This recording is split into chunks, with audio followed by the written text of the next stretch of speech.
Hey everyone, this is Mike, and I'm here with Isaac. Howdy. And we're here to talk about some gaming hardware, not necessarily video games, but we're here to talk about some video game hardware But because it's still video game news. yeah, obviously, but it's Talking just about like, video we're games, talking about so. some like the hardware that we play our video games on, because it has been recently announced by Big Daddy Valve that they have been working on some new hardware for the past couple of years, and finally they revealed it to the world that they're bringing back the Steam Machine. If anyone remembers that, they're bringing that back. Also, they're bringing the successor to the original Steam controller that's coming out. And finally, they have revealed that they are also been working on the successor to the Valve Index, which is the Steam Frame. It's a new set of hardware that a lot of people are excited for, even more that people are excited for that Valve actually knows how to count to three. Half-Life. But yeah, regardless, there's a bunch of new hardware that's coming in 2026, and we figured let's talk about it. But before if you like what we do here, please rate, comment, and subscribe. So the first thing that I believe is the biggest thing that we want to talk about is the Steam Machine, because again, many years ago, Valve wanted to try their hand at set-top boxes, aka like mini consoles, for your living room or something. More like that. mini PCs. Yeah, mini PCs, but yeah, obviously it's for the whole. PCs. Yeah, but obviously the whole point of the Steam Machine was supposed to be a little PC that bridges the gap between PC gaming and console gaming, and they tried their hand at that many years ago when they had like third parties jump on creating their own version of the Steam Machine. I know the biggest one was working with Alienware back in the day. That was one of the first Steam machines that they ever released. It didn't do so great, as everyone knows that, because it was obviously too expensive. There's also way too many versions of the Steam Machine that confused a lot of people, like what should you buy, what games can be played on this thing, what can't be. But they're just doing one Steam Machine that just obviously connects to your Steam account, and as well as other Steam devices, which is the ones that obviously got revealed the other day. But obviously it's a pretty cool thing, because obviously it looks nice, small and sleek. Funny enough, a lot of people have been calling it the GabeCube, obviously a shot at the Nintendo, obviously for Game Duel, but also taken because it's a cube. And obviously, it's reminiscent of the Nintendo GameCube, so a lot of people have been calling it the GabeCube, which is really funny. But yeah, from what I see, it looks like a pretty good-looking piece of hardware. Obviously, it runs on Steam OS, which is what Steam has been working on. It's backed by Linux. And yeah, it has a very small form factor. It supports a lot of storage. Obviously, can be expanded with micro SD. I don't know if you can... Probably you could connect an other external storage. Wonder if you could actually open it up and like install more like storage onto that. Would be cool. Yes, you can. You can open up and store more storage, I think, but that's all you can do with the Steam Machine. You can't like upgrade machine. the GPU or anything like that. None of that. I shouldn't say that. Not do I know of.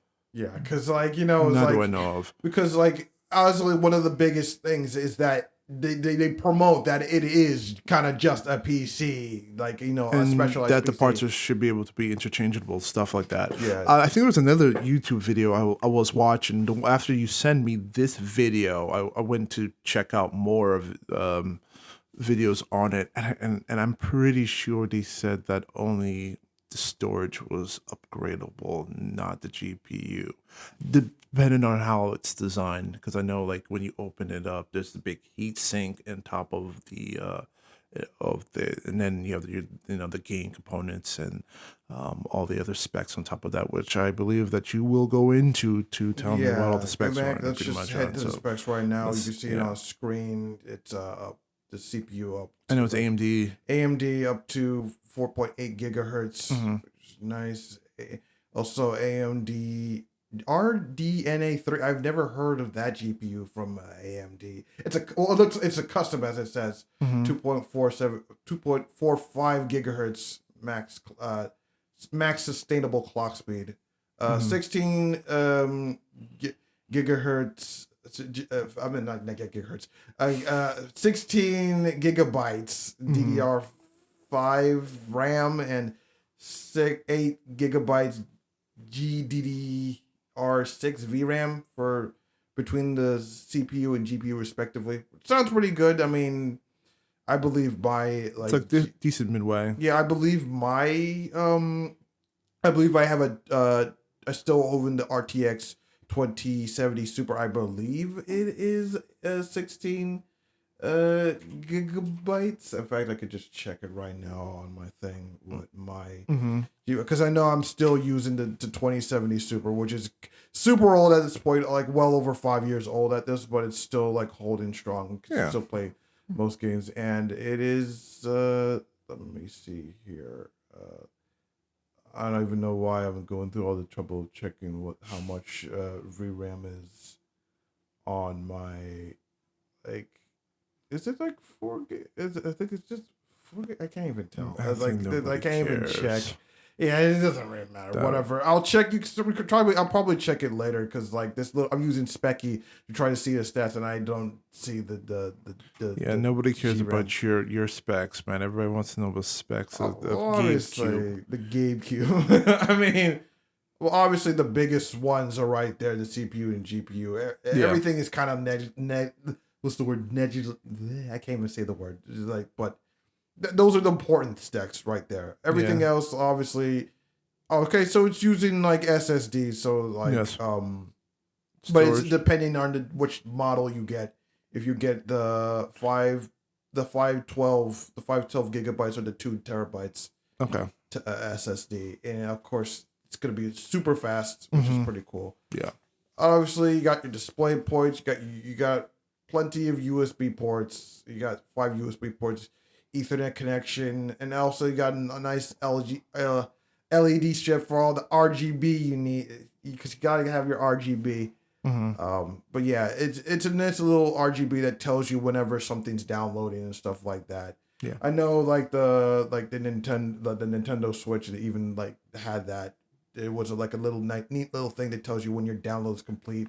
Or whenever you receive a message or stuff like so, I assume it's going to be the same thing. Obviously. Yeah, and with this, like you still are able to play other games and do other things on it. Like it actually like functions as a computer too. Yeah, so you're able to. Again, I know that. So it's not just a computer piece. Just for gaming. It's not just for gaming. You can actually do other applications on it while it's downloading. It's simply as that. You could even sideload Windows if you really want to. So again. Just like it says on the site, like, who are we to tell you how to use your computer? Yeah. So, yeah, that's great. I mean, it's really cool, but the only thing concerned is how much it's going to cost because the price has not been revealed, just like with all the other hardware. No, I think for a price like this, so like how much are normally like, I guess, quote unquote gaming PCs in terms of the like mini gaming PCs in the market? You probably look at what, 700, 800, like actually a little bit lower, maybe like 600. Like for like a mini gaming PC like this, I think that would be the price for me. Would be 600 for something like this. I would absolutely wouldn't mind pay that. Because it's still a PC at the end of the day. Obviously. Like normally when you go out and buy a high end PC, I don't know if this is. I mean, it's kind of mid. It's a mid bridge, so I'm probably like 700. Yeah, that's probably fine. I expected it to be around that range. It's. Regardless, I think it's definitely a step up from the original Steam machines, and I absolutely would consider getting something like this just for like for the other TV or as a replacement for my other old computer, and then and then I'll turn this computer into like a server, like a media server or something like that. I wouldn't mind that. That would be pretty cool. But other than that, there was also the Steam controller that they revealed, and now this is something that I've been looking forward to the most, simply because I've been collecting controllers very recently in the past few months, and it seems like the Steam controller is basically it took the Steam Deck, the track pads, and all the other like buttons and controls for that, and basically controls it into like a grip form, and it looks really cool. I guess one of the biggest things about the Steam controller is just how you can the way of charging it. It's just like That's a big feature. yeah, I it's think just that's a a great simple feature. link. It's instead of It's a like snap feature. instead of just doing like a dock like a lot of the premium controllers do, which I like, again I don't mind the dock. I think the docking your controller is pretty cool. But this is a definitely quicker, more convenient way of just snapping it onto the back of your controller, which I think is pretty cool. I think it's a better feature than actually sitting that in a dock. Now, Okay.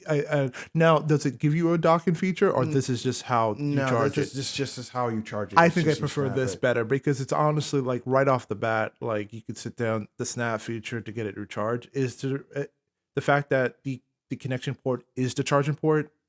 Mhm. I'm shocked that nobody's kind of taken that, and I bet moving forward, if anybody decides to make consoles, I think that's everybody's gonna go that route moving forward than I mean, docking. yeah. Well, I mean, the thing is, I don't mind. I think I do like docks just for aesthetic reasons, just because it's just like more of a nice like display. Like, in fact, Yeah, like but it's just I got it for display. aesthetically pleasing, I prefer a dock. But, But this this is is more this is cool efficient. though. This is obviously quick to the point. And yeah, but yeah, like, in fact, just as a Mhm. say, like I said, I have been collecting controllers and like in fact, yep, I'm on Game Store right now. The Game Store, and like I said, I have been. Let me just get up real quick. Nobody Been wants to buying see your controllers. controllers, man. Yeah, I have so many controllers because I love collecting these things.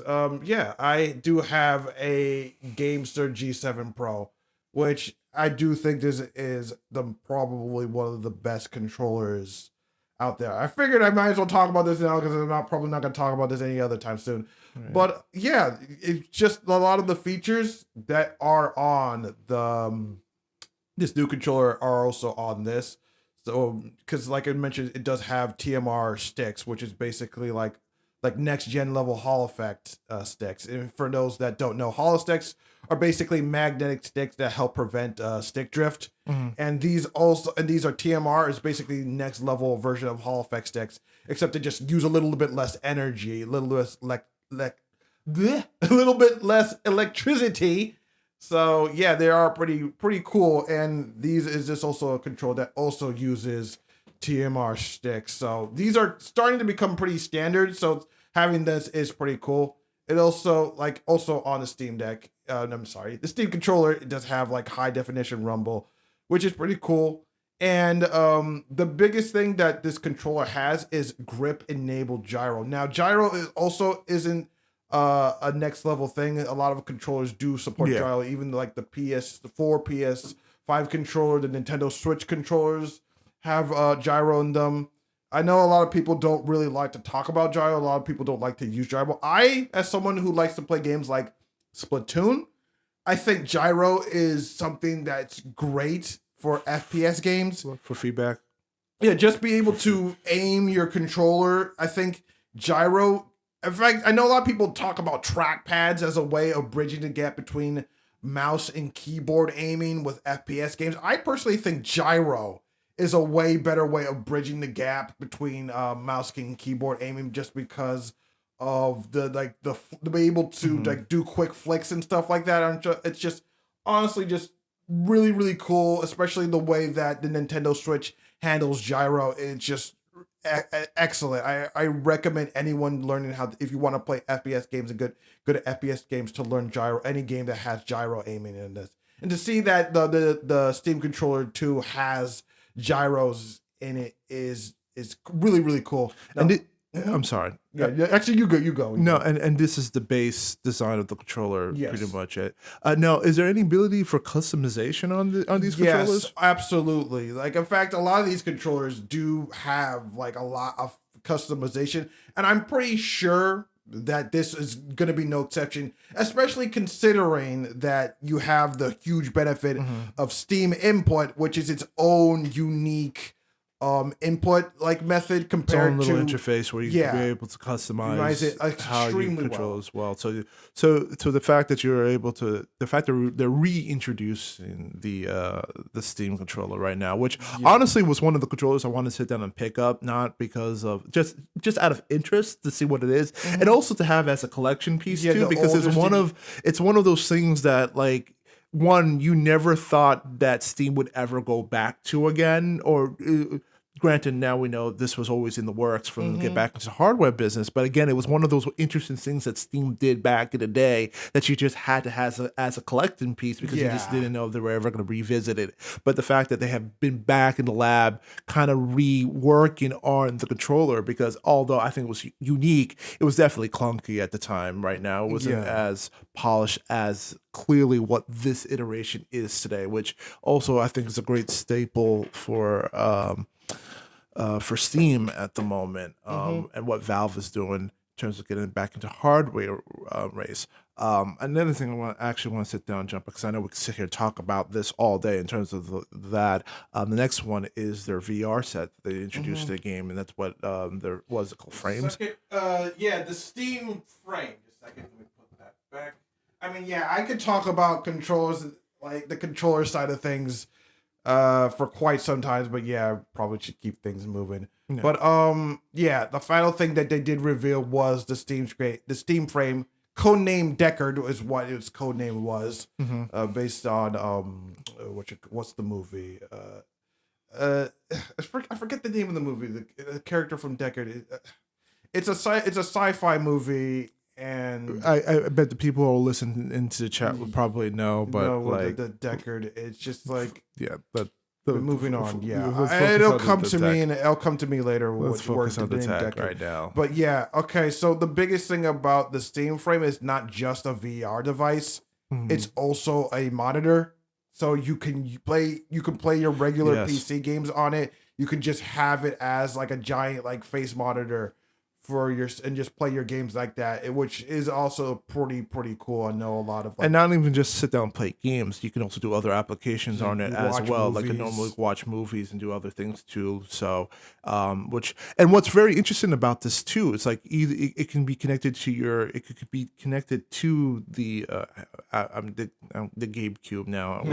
Yes, it's all part of the huge ecosystem. That's why I think that's what's so very interesting about this. It's seamless to everything. So you can bounce onto whatever you want. And what's even great about what I'm hearing with this VR frames is that it's not tethered down to anything, which was one of the biggest issues of VR back when it started. And I think if you also remember, there were so many different VR sets that worked with your systems that also had its own ecosystems, that had its own game library. So nothing ever really came down. There was never really one VR set that settled, other than HTC seemed to be the main one moving forward. But and then there's obviously you got the Quest, which is the current mainstream. I believe and obviously before that there was the Oculus, and then you also the PlayStation has its own VR set. But with this, again, I think why this all works out is because of the library that Steam has. The biggest ecosystem right now in gaming, in terms of now everybody has, in terms of independent games, AAA games, and AA games, that's constantly growing. I think it's one of the biggest advantages that Valve has right now, that they can kind of reintroduce themselves back into the hardware fold and be able to have all of this cohesion right now with controllers. So like the fact that you can use your Steam controller and play it on your VR set too comfortably, I think I like that idea of things. You can sit down and move around from Steam Deck to controller, and everything plays well together at the moment. I think that's really impressive. Yeah, obviously, them basically starting their this huge ecosystem of hardware, because like Valve was always been cool with like hardware, like they just obviously they like to try little different things. I remember the Steam Link. I still own the Steam Link as a way of streaming Steam games to the television, and even though I haven't used it as much since then, just having it and just having that option to play my PC games on the TV is also a little cool. But just this whole like system that I got set up, obviously wireless streaming between your TV it just seems like a very seamless like system. The full vetted streaming is really cool. Obviously, whatever you're looking at is going to have the best image quality, and while wherever eyes focus on, it's the best image quality. So, and while it's doing that, obviously like the resources from the rest of the screen can relax just a little bit, which is really cool. And I heard that it uses Snapdragon technology Yeah, for the VR, which is commonly found in like Smartphones. Android smartphones, Yes. or tablets. So yeah, the whole biggest thing is that the device itself is also technically a computer. So you don't necessarily need the Steam Deck. That's what a was I computer. found it very impressive. So That- you can just buy if you just want to just purchase the goggles, the VR set itself, you can do that. Yes, absolutely. So And it connects to Wi-Fi though. it connects to Wi-Fi. Yeah, with Wi-Fi strength. Obviously, where you are. your experience is going to be even Varied. better if you connect it to a PC. But Correct. the Because fact of that- latency, because I still feel like you still have to deal with some kind of latency though, because of Wi-Fi. Well, yeah, And you might not well, get the best well, resolution. technically, it's not using Wi-Fi with the you can use Wi-Fi, but the biggest connect you're going to be using is 6 gigahertz connection. And generally, when you have something like, say, another game controller like this one, technically, I gotta talk about this now. Technically, the strongest connection you have is not Bluetooth. It's generally like a gigahertz connection, which is way more solid. And this also uses a gigahertz connection, so it's going to be very, very smooth, very seamless. But of course, you can also connect through Wi-Fi, which is a nice option just in case. That's interesting. Now, here's the interesting thing about that. Say you have your Steam Deck, you can use your Steam Deck simply as a controller while connected to your the VR frames, right? Yes. Obviously, you connect the Steam controller directly to the goggles, and everything is just a seamless experience. I think that's amazing. Here's the thing. Speaking back of the Steam Link, does it go back to maybe?